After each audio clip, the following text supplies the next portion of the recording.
आदरणीय शिक्षक महोदय, आचार्य श्रीधर मिश्र जी, अन्य सभी यहाँ उपस्थित प्राध्यापक वृंद, शोध छात्रों। सर, जो आज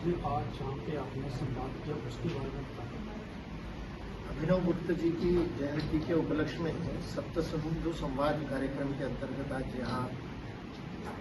प्राध्यापकों और शोध छात्रों के साथ चर्चा का कार्यक्रम था।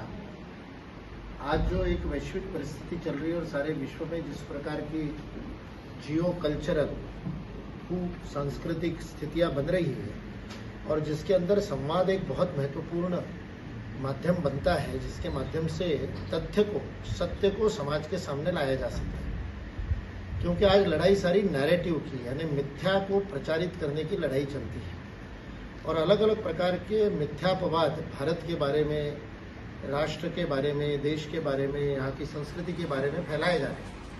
संस्कृत के अध्ययनकर्ताओं और संस्कृत के विद्वानों का यह कर्तव्य है कि अपने शास्त्रों का ठीक से अध्ययन करके आधुनिक भाषा में समाज के सामने उसको प्रस्तुत किया जाए, विज्ञान सम्मत तरीके से, क्योंकि भारतीय शास्त्रों में सारा विज्ञान भी निहित है, उसको आज विश्व के सम्मुख सही तरीके से, जैसे आज योग को सारे विश्व ने स्वीकार कर लिया, जैसे योग मन के लिए उपयोगी है, वैसे ही वाणी की शुद्धि के लिए संस्कृत आवश्यक है और वाणी की शुद्धि से ही मन की इच्छा, जिसको इच्छा शक्ति हम कहते हैं, विल पावर, वह कर्म में परिणित होने के लिए वाणी की शुद्धि बहुत आवश्यक है और वो काम संस्कृत कर सकती है। तो संस्कृत विश्वविद्यालय, इस केंद्रीय संस्कृत विश्वविद्यालय के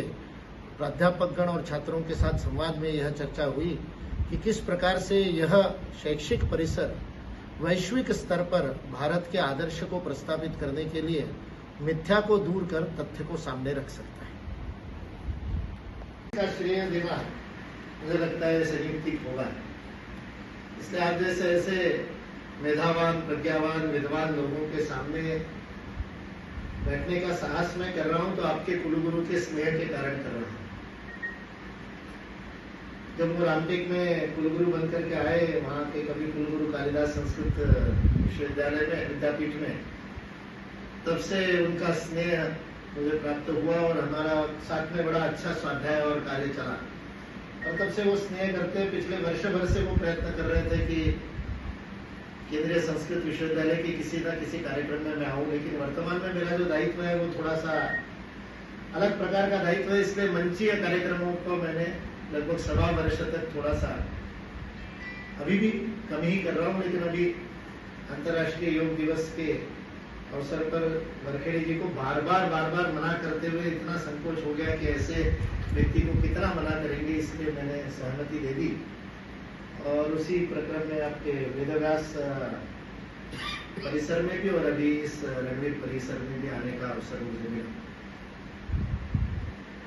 और जब मैंने आदरणीय निदेशक जी ने जब मुझे आज के कार्यक्रम का वो पत्रक सा बना करके भेजा, तो मैं और साहस मेरा बढ़ गया, क्योंकि आपने इससे नाम संवाद दिया है तो संवाद करने में कोई आपत्ति नहीं है। विद्वानों से संवाद करके सीखा जा सकता है। यदि इसे व्याख्यान आदि कहा होता तो मेरे लिए बड़ा लज्जाजनक विषय हो जाता कि आपको मैं क्या व्याख्यान। इसलिए सप्त सिंधु संवाद की ये जो माला आपने प्रारंभ की है, इसके लिए आप सब लोग बड़े अभिनंदन के पात्र हैं।